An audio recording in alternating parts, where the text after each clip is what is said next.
जय श्री राधे दोस्तों। चलिए एक नई कहानी लेकर आए हैं, कौवा और कौवी की कहानी।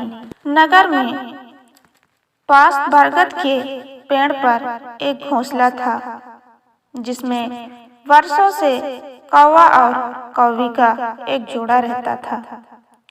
दोनों वह सुखमय जीवन व्यतीत कर रहे थे। दिन भर भोजन की तलाश में वो बाहर जाते थे और शाम ढलने पर घोंसले में लौटकर आराम करते थे।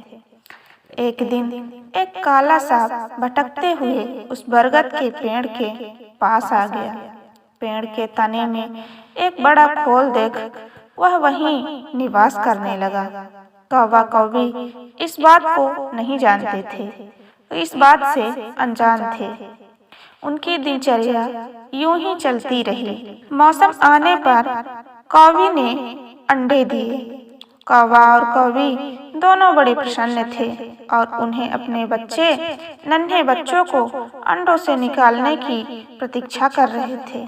लेकिन एक दिन जब वो दोनों भोजन की तलाश में निकले तो अवसर पाकर पेड़ की खोल में रहने वाला सांप ने ऊपर जाकर उनके अंडों को खा लिया और चुपचाप अपनी खोल में आकर सो गया। अब उधर से जब कौवा कौवी ने लौटने पर जब अपने अंडों को घोंसले में नहीं पाया तो बहुत दुखी हुए। उसके बाद जब भी वे कौवे अंडे देती, सांप उन्हें खाकर अपनी भूख मिटा लेता। कौवा कौवी रोते रह गए। मौसम आने पर कौवे ने फिर से अंडे दिए, लेकिन इस बार वे सतर्क थे। जानना चाहते थे कि आखिर उनके अंडे कहाँ गायब हो जाते हैं। एक दिन उन्होंने एक योजना बनाई। उनके आंखों के सामने उन्होंने एक दिन योजना बनाई कि रोज की तरह घोंसले से बाहर निकलने और दूर जाकर पेड़ के पास छुपकर अपने घोंसले की निगरानी करने लगे।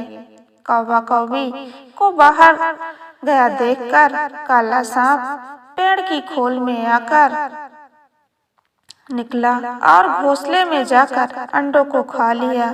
आंखों के सामने अपने बच्चों को मरते देख कौवा कौवी तड़प कर रह गए। वे सांप का सामना नहीं कर सकते थे, उसकी तुलना में वो कमजोर थे। इसलिए उन्होंने अपने वर्षों पुराने निवास को छोड़कर अन्यत्र जाने का निर्णय किया। जाने के पूर्व वे अपने मित्र गीदड़ से अंतिम बार भेंट करने पहुंचे। गीदड़ का पूरा वृत्तांत सुनाकर जब वे विदा लेने लगे तो गीदड़ बोला, मित्रों, इन तरह से भयभीत होकर अपना वर्षों पुराना निवास छोड़ना उचित नहीं है। समस्या सामने है तो उसका कोई ना कोई हल अवश्य होगा। कौवा बोला, मित्र, हम कर भी क्या सकते हैं? उस दुष्ट सांप की शक्ति के सामने हमारा तो कोई वही नहीं है। हम उसका मुकाबला नहीं कर सकते। अब कहीं और जाने के अलावा हमारे पास कोई चारा नहीं है। हम हर समय अपने बच्चे को मरते हुए नहीं देख सकते। कौवा बोला।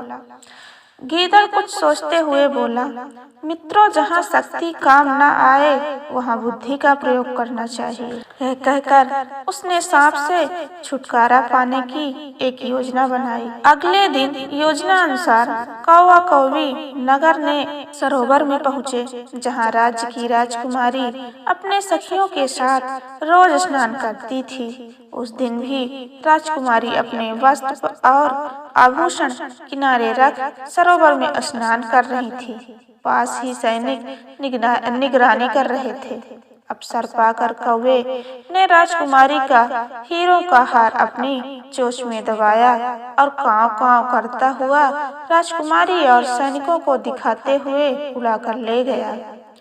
कौवे को अपना हार ले जाते देख राजकुमारी चिल्लाने लगी, सैनिकों, कौवे के पीछे भागो। वे कौवे के पीछे पीछे बरगद के पेड़ के पास पहुंच गए। कौवा यही तो चाहता था। राजकुमारी का हार पेड़ के खोल में गिरकर वह उड़ गया।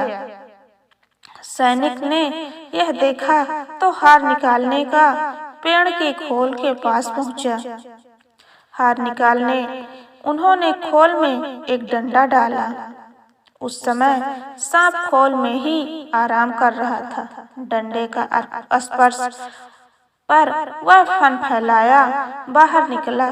सांप को देख सैनिक हरकत में आ गए और उसे तलवार और भाले से मार डाला।